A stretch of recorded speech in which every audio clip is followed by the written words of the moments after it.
पण संध्याकाळी 5 वाजता निघायचं होता.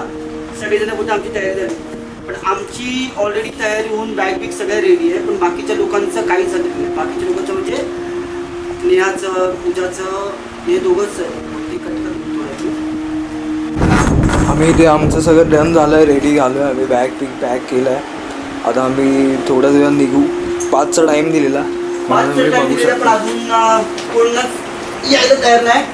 5:30 झाले, ऑलमोस्ट 5:45 व्हायला आले. प्रवास हा शब्द जरी छोटा असला तरी त्यात लपलेली असतात हजारो भावना. आणि इकडे एवढी थंडी होती. या थंडीमध्ये मी भावाला सांगितलं की आम्ही ते 2 वाजेपर्यंत पोहोचतो. तो इथे अर्धा तास येऊन आधीच थांबला. मी 5 मिनटं बाहेर थांबलो, कुडकुडाला एवढं हात बीत गार पडले. तो अर्धा तास एवढ्या थंडीत उभा होता एका टोस्टरसाठी, ते पण सँडविचच्या भांड्यासाठी. आपण कुठे आहे आता? आपण आहेत रत्नागिरी, निवळी पाटील. हाच प्रवास करताना आम्हाला एक चहाची टपरी दिसते. थंड वाऱ्यात गारटलेल्या हातांना ओप देण्यासाठी फक्त एक कप गरम चहा पुरेसा असतो. तो चहा म्हणजे केवळ पेय नसतो, तो त्या क्षणाचा आधार असतो. थोडा विराम, थोडी शांती आणि नकळत जुळणाऱ्या आठवणींची सुरुवात. रस्ता पुढे जातच असतो, पण त्या टपरीवरचा तो एक क्षण मनात कायमचा थांबून राहतो.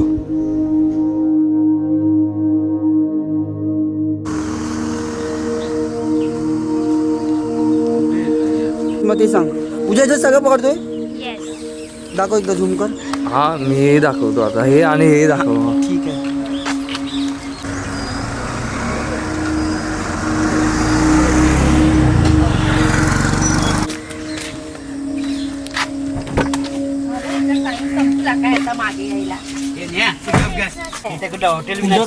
पण माझं काय, माझं आहे काय गाव? नाही तर आमचं माझं दैव काय म्हणते. माझं पण नाही, माझं गणपतीपुळे. तुला सासरी तुमचं संगमेश्वर. हे बघा, रेडी रेडी रेडी रेडी. इथं माहेरी घेऊन आली. हे बघा, रेडी रेडी रेडी. हे युपी. यावेळेस आमचा प्रवास होता कोकणात, रेडीच्या मातीमध्ये आणि गोव्याच्या निळाशार समुद्राकडे. गाडीच्या खिडकीतून दिसणारे हिरवे डोंगर, वळणवळणाचे रस्ते आणि मनात सुरू असलेली वेगळीच उत्सुकता.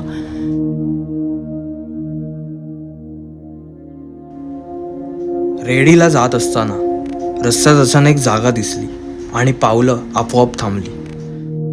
हे तेच दुकान होतं जिथे माझे बाबा काही वर्षांपूर्वी काम करायचे. त्या छोट्याशा दुकानात त्यांचे मोठे स्वप्न होतं. घामाचा प्रत्येक थेंब आणि आमच्यासाठी केलेली प्रत्येक मेहनत आजही त्या भिंती सांगतायत. पप्पा इथे काम करायचे लहान असताना, गावी होते तेव्हा. कितीतरी पगार होता सांगत होते तेव्हाचा, आता मला लक्षात नाही. पण हेच असावं मेघदूत हॉटेल, ते काम करायचे ते. पप्पांना घरी गेल्यावर विचारूया.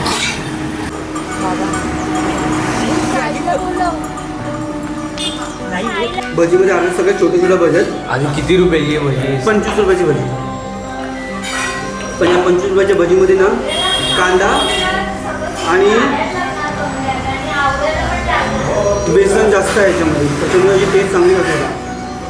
पण खरंच चांगलं आहे. रस्सा ऑमलेट, हा ऑमलेट, हा रस्सा. म्हणजे कधी कधी काय होतं, आपण आमलेट आणि पाव खातो ना, तेव्हा निश्चित सुक्का सुक्का लागतं कशाला. तर त्यांनी असं कमेंट ठेवलं की ऑमलेट आणि रस्सा, म्हणजे ऑमलेट घ्यायचा, रश्श्यामध्ये बुडवायचं, म्हणजे पाव पण उडवतून खायला.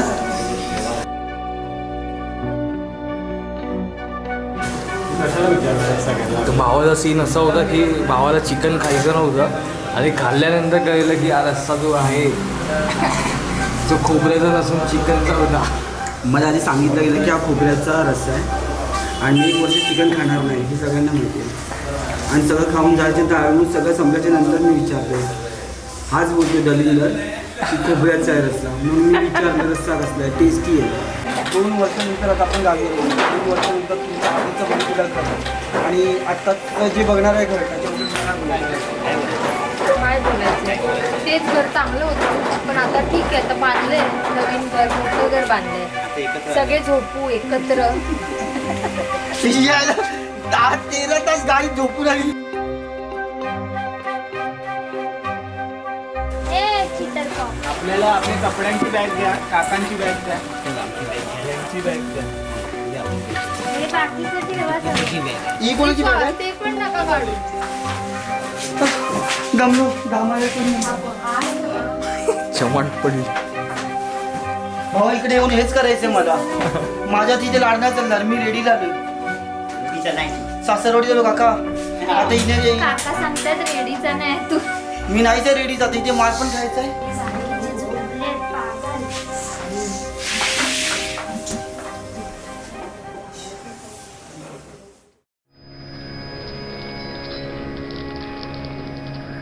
व्हाईट कलरची कपड्याची पिशवी आहे, त्याची निळी पिशवी आहे.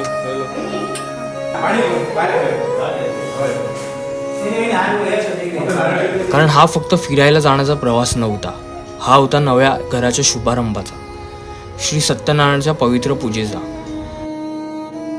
समुद्राच्या लाटांनी जसं किनाऱ्याला कवीत घेतलं तसं कोकणाने आम्हाला पुन्हा एकदा आपलंसं केलं. नवीन घर, नवीन स्वप्न, नवीन जबाबदाऱ्या.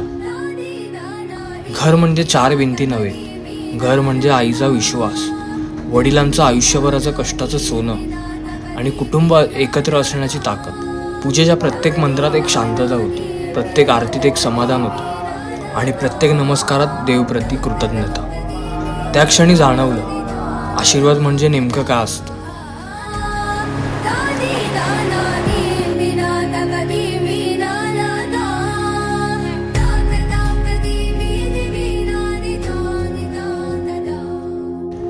हा प्रवास फक्त भक्तीचा नव्हता, तो आमच्या भावंडाचा हसण्याचा होता. 2 वर्षानंतर समुद्रकिनाऱ्यावरची आमची मस्ती, एकमेकांना पाण्यात ढकलणं, स्लो मोशनमध्ये पळणं आणि कॅमेऱ्यासाठी नकळत दिलेले कॅन्डिड एक्सप्रेशन्स, त्या हसण्यात एक निरागसपणा होता जो मोठं झाल्यावर मनात जपून ठेवायचा असतो. मस्त लागतं माहिती काय. ओपीट बनवलाय यांच्या. हे तुझ्या कोणी बनवलंय? कोण बनवलंय? मस्त बनवलंय. खा ह्याच्यामध्ये मस्त रे बघ, लज्जतदार वगैरे सगळं आहे. ब्राह्मणाने बनवले. काय काय आहे यात? ह्याच्यात बघा काजू बदाम पिस्ता पण होता, पण तो पहिलाच मी खाऊन टाकला. आणि त्यामध्ये कोथिंबीर आहे, जिरा आहे, टमाटा आहे. तुम्ही बोल. गोव्याचा सूर्यास्त, आकाशात पसरलेला केशरी रंग आणि आम्ही सगळे एकत्र बसलेले. त्या क्षणी जाणवलं खरं सुख म्हणजे लक्झरी नाही, खरं सुख म्हणजे आपली माणसं.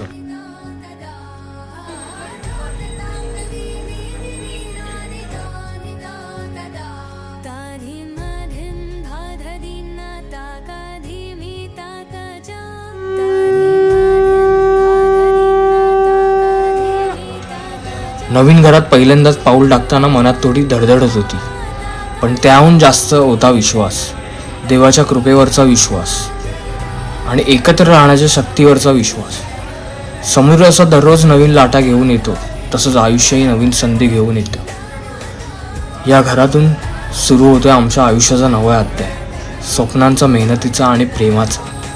देवा, या घरात आनंद कायम ठेव, आईवडिलांना निरोगी आयुष्य दे,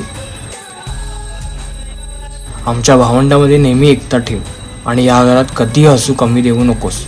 कारण शेवटी प्रवास संपत नाही, तो फक्त एका नवीन सुरुवातीमध्ये बदलतो.